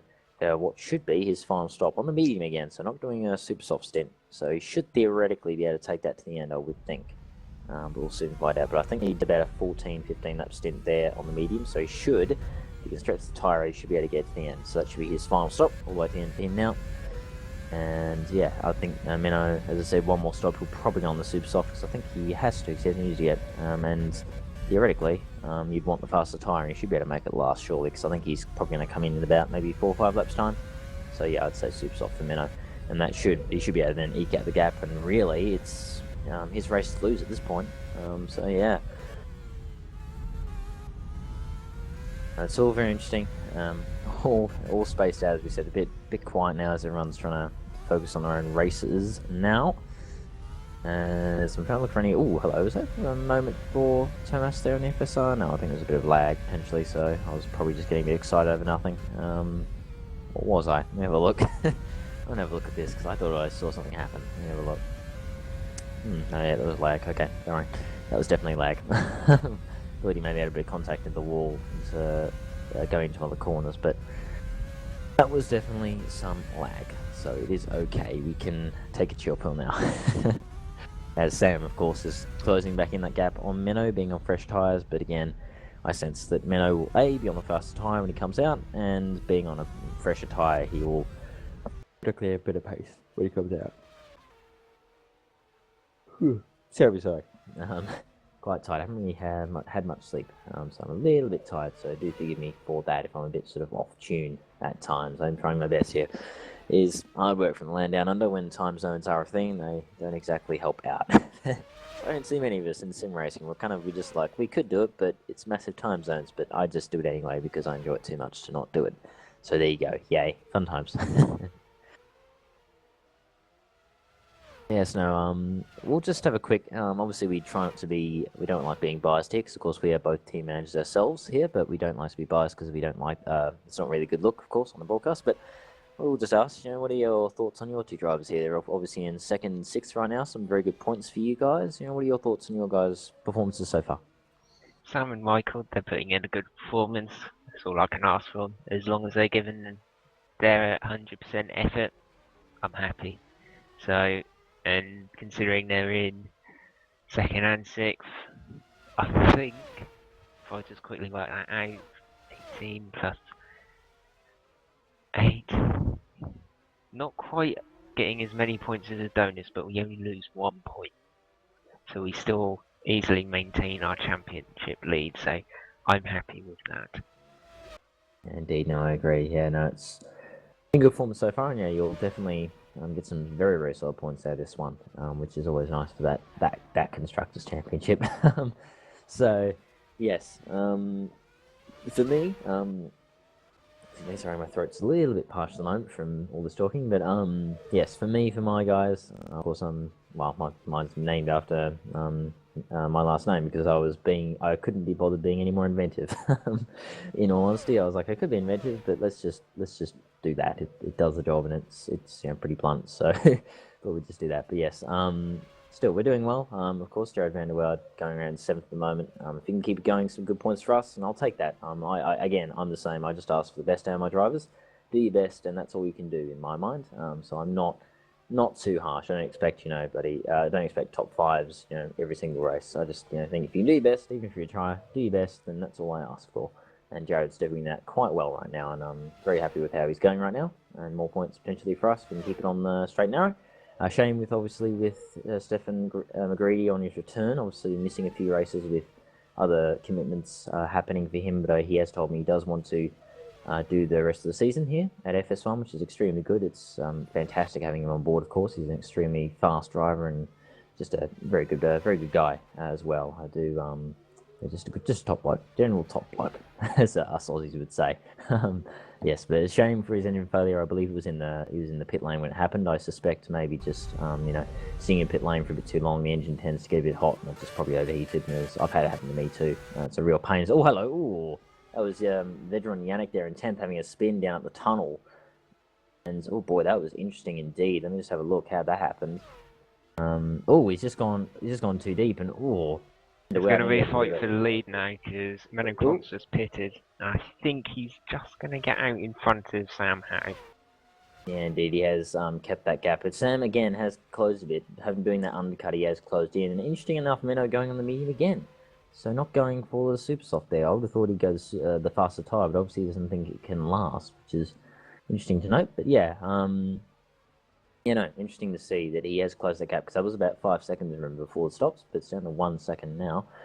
I don't know if he can keep though. As I said, Menno is traditionally, as we've seen, he usually pits later. Sam gets the gap in, being on the fresher tyres, and then Menno will just sort of open it up and eke out again. So I'm not sure if he can keep that. I'll close that back in, but we will see. It is the last sort of portion of the race. If you're going to go for a move and really put 110%, now's the time. But we'll see if that develops. But yes, it was interesting to see. I just noticed that veteran spin, and oh boy, he's spun in pit lane too as he tries to go in there now. So bit of a awkward race for him. He's quite a ways with pace and having some issues there of trying to keep the car on straight and narrow, but he is still going, so credit to him for that. And yeah, that was interesting to see. I think Van der Wel was behind him. He had a bit of a scary moment as he spun right in front of him in the tunnel. That's always a bit of a heart-stopping moment, but he managed to get through and managed to not have contact, so that's good to see. As Nico said, just getting lapped by Menno, and he now goes down lap. Only the top three now on the lead lap. So as we said, very, very spread apart. That's just the way in Monaco is. Everyone's having their little issues and little incidents to deal with. As Theodorus is still the last one on the lead lap, and he's still going around doing a fabulous job, as we've said, and definitely in my books the performance of the race so far. Only two drivers on the super soft. That is Vedra and Yannick after pitting there for repairing that damage from that spin.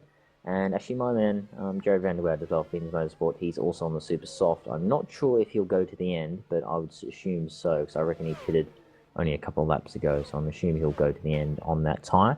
Interesting to know that Tamas is not, he's honestly about 20 seconds back, but I do suspect that gap wasn't that small earlier on, so I think he has possibly gained that in a little bit. Yes, no, interesting stuff though, interesting stuff. As Yannick, speak of Yannick, I just went back to him again, and he's just had a little bit of a moment through the casino sections. Van der Woude again. He's just arrived on the scene and nearly had a little bit of collision. He managed to avoid contact, so good stuff from both of them to not have an accident. That was very, very, very close to being a bit of a moment, but they managed to get away with it. As poor Van der Woude, now that's twice he's come around the corner and had Yannick looking the wrong way as he comes around, so bit of a heart attack moment. He gets away with though as Tamas has pitted just again. That explains why he closed up, as he hadn't pitted there. So that solves that particular conundrum, as he'll come out ahead of Van Sis. That's for position 2, by the way. That's for 8th. He's just come out ahead of Van Sis, but he'll keep that 8th spot. But he's only just ahead, so I'm interested to see if Van Sis can have the pace maybe to fight back. But yeah, there's a little bit of a battle. That's probably one of your closer battles apart from the lead. But again, as I said, Menno is getting away. He's 2 seconds now clear of Sam, doing what I sort of suspect he would do, which is he get that gap when he gets those tyres up to temperature. So, yeah, there you go. Yes, we're in the last 85% done now in the last 10 laps, the last 6th, 1/6 of the race to go. And yes, we're in the dying stages. Do you think maybe Sam can take the fight to Menno here, or do you think maybe Menno has this covered off? What do you reckon? What are your thoughts on that? Well, Sam got quite close while Menno was warming up his tyres, because he came out of the pits. He would have had cold tyres, not giving him as much the optimum amount of grip. I think it got down to about half a second. I was watching the timing screens. But now Menno's got the fresher rubber, fresher boots on his car, so he can just pull away now from Sam. I don't think Sam Howe is going to have much chance to catch up. Yeah, indeed, I have to agree, although he did just take a couple of tenths out of him there in that sector, but there you go, Menno just gains it right back again, and it's 2.3 rounds more at the front. So, yeah, so they're holding station, but yeah, I do think that Menno might have that covered off. He has shown before, not just now, but in earlier rounds and at this race, that he's been able to cover off this kind of thing he's covering off right now, and I do think he'll be able to cover that particular battle off. As looking through here, yeah, look at that. Just looking at Tamas, he has already gapped Van Sis, although he is on the super soft tyre, if you note. And also Mitsalis has been in, he's on the super soft tyre, as is Nikos for Everest. So that's interesting. And Van der Woude's in again for his motorsport from 7th. I do wonder if he'll actually keep that 7th spot, because Tamas is coming around the final sector. He's not too far behind, although he is there goes Jared Van der Woude, now goes the same laps down as Tamas. And Tamas is actually going to gain on him big time. I swear he wasn't that close last time round, and that should be about 10 seconds thereabouts. So I'm interested to see if Tamas can maybe challenge there for that 7th spot. He's not too far behind, and he has shown good pace throughout this race when he hasn't had a couple of little issues. So I'll keep an eye on that one. But interesting to know as well that it's 6th is 1 lap down in Baldessaro, and then it's about another 2 laps back to Van der Waals. So such is the spreadness of the field, if that is a kosher word that I can use in this particular instance. But yes, interesting stuff indeed here in this one. As, oh, look at this. It's actually, Sam, actually, hello, look at this. Oh, Hal has the lead. Hal has the lead, ladies and gentlemen. Terribly sorry we weren't so busy looking through the field that we didn't notice the lead get changed. As I'll just try and, what happened here? Did Menno have a mistake? It looks like Menno, yeah, Menno's gone round. Oh, wow, Menno went round at the casino section. And then that's given, or he's lagged out. He's either lagged or he's gone round. I can't tell which one. It's very weird. He's kind of... At the top of the hill, he lost the rear end, so he's just coming to that. There's quite this sudden crest, and he's just lost the rear end, and it's gone into the back of the, into the wall. So now he may got a puncture. Well have a puncture. Yeah, so I reckon its right rear's got a puncture, because look at that, the right rear's sagging down. Oh boy, it's a bit awkward here as he's trying to limp into pit lane. So drama for Menno, he had it on. He had the race pretty much his to win, and he's just had a little bit of a moment down through the casino section, and that has now cost him the win. And now really, I mean, Sam Howe now can just cruise. I mean, he'll have a good about 30-second gap over Menno. So that's a that's a big win for Sam. So there you go, a big sort of win moment for him as Menno just has a mistake, an uncharacteristic mistake, I must say, because Menno, as I said, he's a very, very experienced sim racer and generally doesn't make those kind of mistakes. But there you go, as he should beat out Theodoros. Yeah, he's going to beat out Theodoros and keep hold of that second, and he is on the medium again. Interesting, I thought he was going super soft, but yeah, he should have the pace to stay ahead of him. But yes, there you go, drama afoot. There you go, the lead change. And yeah, there you go, in the casino section. But again, Monaco, it's extremely hard to keep consistency, and in the later stages, concentration will be a bit hard now. Everyone will be feeling a bit tired, will be feeling a bit exhausted from, you know, what's been about, you know, an hour of racing. So, oh boy, is that Van der Waals is down in 9th now. I swear he's had some kind of issue. He's got any damage there. Yeah, he's got damage. Look at that, he's actually crabbing around. Yeah, he's got quite heavy damage to that car, I would say, and I wouldn't be surprised if he comes in again. And that's put him, yeah, he's definitely got big suspension damage. So shame for him, but he's got 6 laps over Yannick, so it's not like he's under huge threat from behind. So at the very least, if he can just finish, he should have 9th, pretty much sewn up. So it's not a huge deal. But yeah, who's that going slowly? That's Van Sis going slowly and pulling into the escape road. Is he retiring that? I reckon he's retiring that. He stopped in the escape road. Is he going to escape there? I reckon he will. He's not going anywhere. This is interesting. Or is he... No, he's... Oh, and Jared Van der Waals still going, by the way, even though I thought he had damage. But no, there you go. So yeah, there you go. Van Sis is out. The suspension damage for BRM. And that wrecks what could have been a double points finish for them. So shame for them, isn't it, Gwen?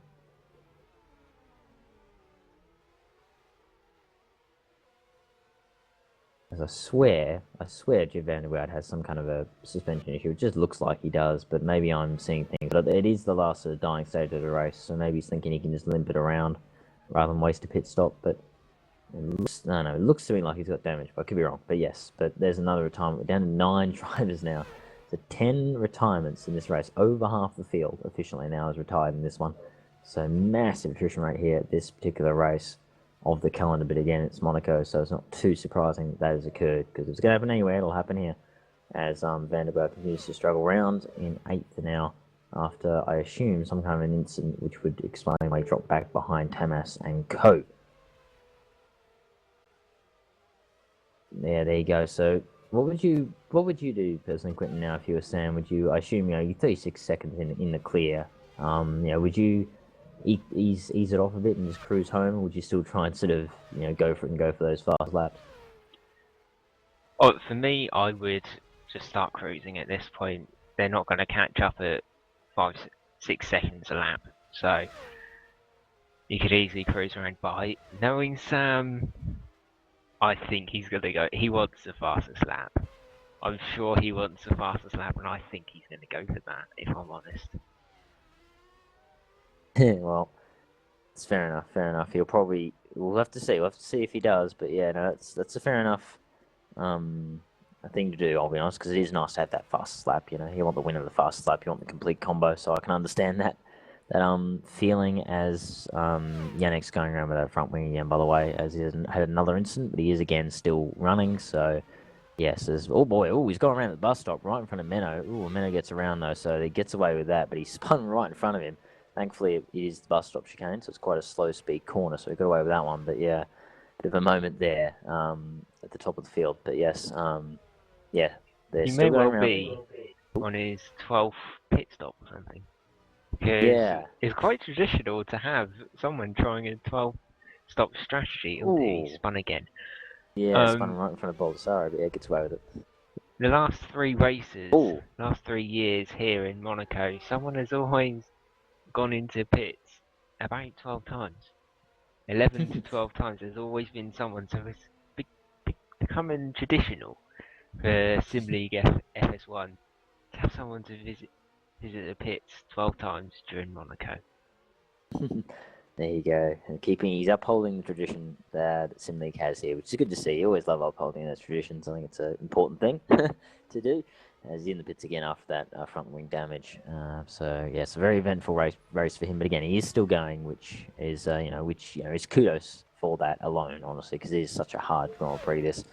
But one thing to note is Theodorus has actually managed to keep with Clont, although he's on the medium as well. There you go. So he's not on the faster tyre, but he's managed to keep with him. And Menno, of course, is on a much newer set, and yet Theodorus is keeping with him. So that's interesting to see. I would have thought that Menno would have gapped him, but he hasn't really done that.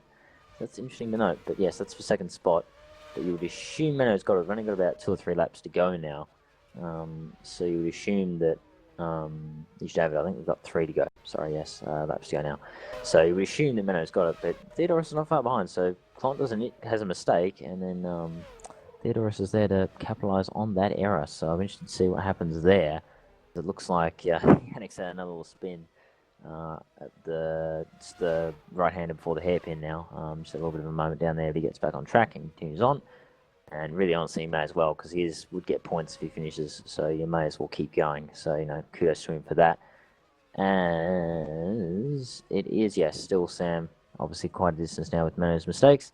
And Theodorus, honestly, he's looking like he's getting more feisty here. He's getting closer to Menno. So could we potentially have a switch for second here, do you reckon Theodorus maybe has a chance here?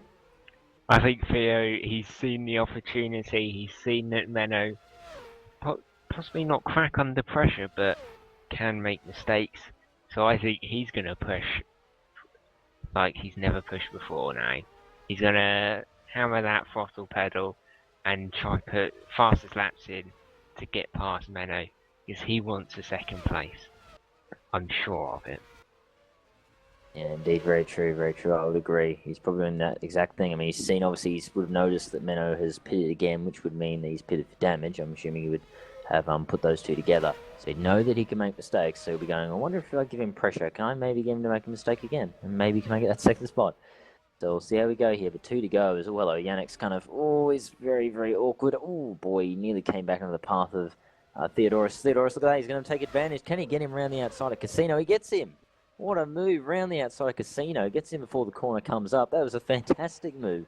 Theodorus, what an opportunistic chance to use Yannick's little, being the traffic there, just sort of holding up Menno ever so slightly and just dives around the outside, gets him before the left-hander, sorry, at Casino. So fantastic stuff from him. Showing his experience for sure there. As that was very, very impressive move. Very brave indeed. Side by side there at those speeds. But they get away with it. Menno, look at this. He wants to get back. Will he go around the outside of the bus stop? He looks to the inside. Theodorus gives the room a little bit of contact, but they get away with it. Menno gets the move done. But, oh, boy. Theodorus gives him a little bit of a whack. Menno goes a bit of a slow entry. Side by side, they get away with it. And Theodorus there gets the place back. I have a hunch that Menno actually let him back through, though, there. He may have felt that he cut the corner to make that move stick. So I sense Menno gave that one back there because he felt it was an unjust move. So look at this, interesting battles here all throughout the field here, and Yannick's still just behind him. He's holding on to the back end of this, but Menno now down to third. So what was looking like a win is maybe even looking like a third now. So changing fortunes for Adonis now, going from a potential win to potential third. As Theodorus back up the hill again. He's still got the advantage, but you wouldn't think you would have a look at it's not really the place to have a look, but look at how close they are. They're line astern, these two. They're right neck and neck on each other's, on his gearbox right now.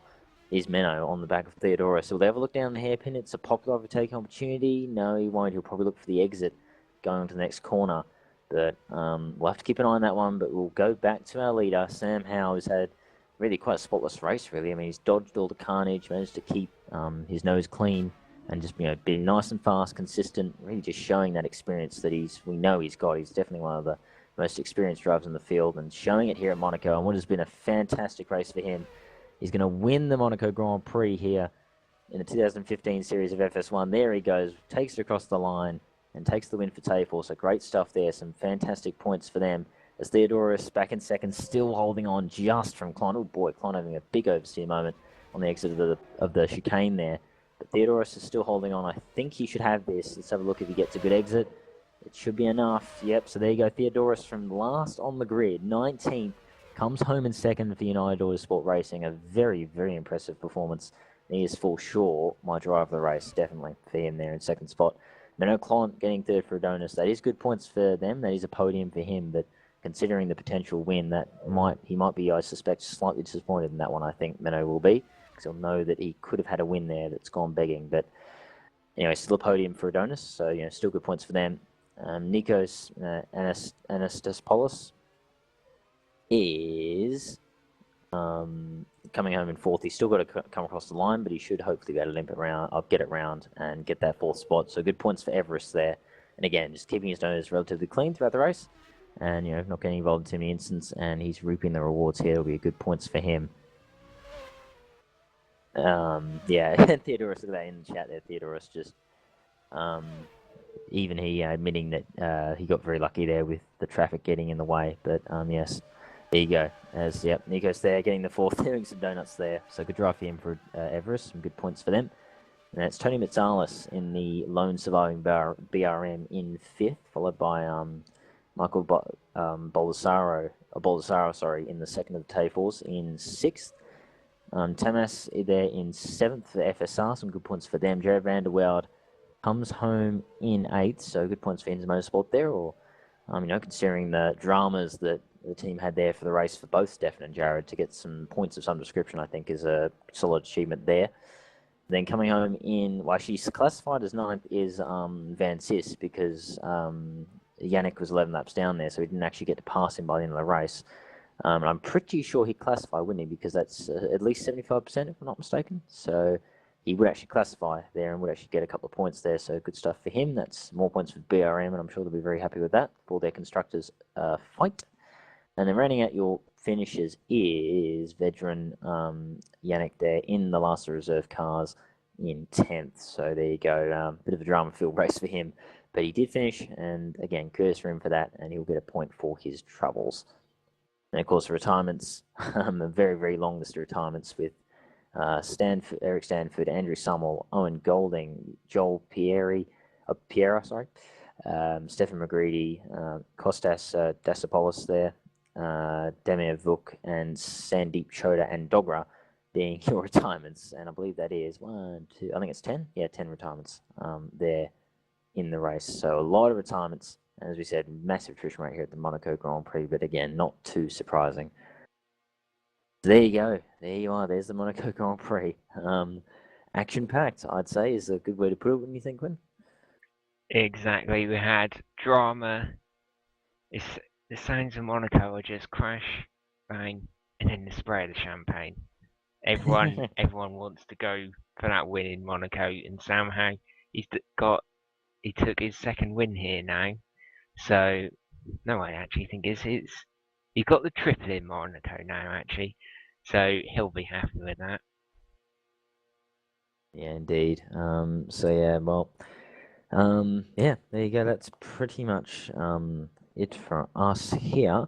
Yeah, so I'll just some good drives there definitely throughout the race, as we said, massive attrition rate, but definitely an interesting race nonetheless. Some interesting points results there that will definitely change the constructors a bit there, with a couple of teams having double finishes, which will really help them, and others sort of struggling a bit to get finishes, and then some double DNFs in the form of Insignia there having a a bit of a bad weekend for them in double retirement territory. They'll probably be hoping to improve, I'm sure, for the next round. Of course, next up is the FS2 series next week. I believe we don't broadcast that, so won't be able to broadcast, but should be an interesting race nonetheless. That'll be next week here at Monaco again. So, more carnage, yay! So that should be very interesting indeed. I believe the next one is for us 2 weeks' time. It's the next round of the FS1 series, and that is next up. What is the next race for that, by the way, Quentin? I mind blanked completely on what's the next race on the calendar for that. Do you have handy what that is? I think it might be Montreal in Canada. Don't actually, no, Yes. sorry, no. We're going to Austria at the Red Yes. Bull Ring. Completely Yes, different continent. I've gone blank as well on it just then. Yeah, no, I'm always going to think of it as the A1 ring. Just putting it out there, I don't think it's the Red Bull ring. It just feels wrong to call it that in my view, but that's because I've always remembered it as the A1 ring. But yes, there's the next round of the championship. You had the pre-season race there, of course, which is very interesting. It should be a lot of fun, that race, because it is a fantastic track. It's one of my favorites. Definitely on the F1 calendar currently. It's one of my favorite tracks that is on there now, and yeah, it's just such a great flowing track, and it's just a huge amount of fun to drive around. Really, really love it. So I think it'll be a great race indeed, and it should provide some good overtaking because there is multiple chances with the long straights to get some overtakes done. Of course, with DRS as well to help out, I reckon we could get some nice battles throughout the races there. So expect some good fun when we next return for FS1 at the Red Bull Ring, called by its right name. We look forward to your company then. But before we go, Quentin, any closing thoughts for you before we head off? I have to say a huge congratulations to the drivers. Everyone put on a good show for the broadcast. Lovely to see that at least half the grid finished, which is pretty good for Monaco, if I say. And big congratulations to the top three. Mano returning to SimLeague, making his debut this season, in fact, 5 rounds in. He's got himself a podium. He'll be a bit disappointed coming down after running most of the race in first place, but my driver of the day, it's got to be Theo. Coming from the pit lane and taking second, he's going to be ecstatic now. Yeah, indeed, I have to agree. That was definitely a stellar drive, and as I said already before, definitely my drive of the day is Theo there. To come from last on the grid to second place is it's a very, very impressive drive, and again, just showing his experience that he has, and he's definitely one to watch, that's for sure. But there you go. That was the Monaco Grand Prix again. For me, definitely very impressive from Sam again, showing his experience as well. Obviously, very, very experienced campaigner, and showing why he is one of the best drivers here in the league, definitely in FS1, and showing that here again with winning this race. Again, Theo, probably my driver of the day, and again, Menno, a good drive for him, returning to SimLeague. It is a podium. Yes, it could have been a win, but it is still a podium, and that's still good points for Jonas, and I'll be happy with that. And again, just congratulations, I think, to all drivers that managed to finish. I think is congratulations in itself, because it is such a unforgiving race that if you can just finish, I think you've done well. And yes, thanks, and good stuff for all the drivers to give us the entertainment we had, because it was definitely a very interesting race, very action-packed throughout the whole thing, all the way to the end. And I very much enjoyed watching it, and I hope you guys did too on the broadcast. So until next time, which is the Red Bull Ring in 2 weeks' time for the next race of the FS1 series, we will see you guys next time. Bye for now.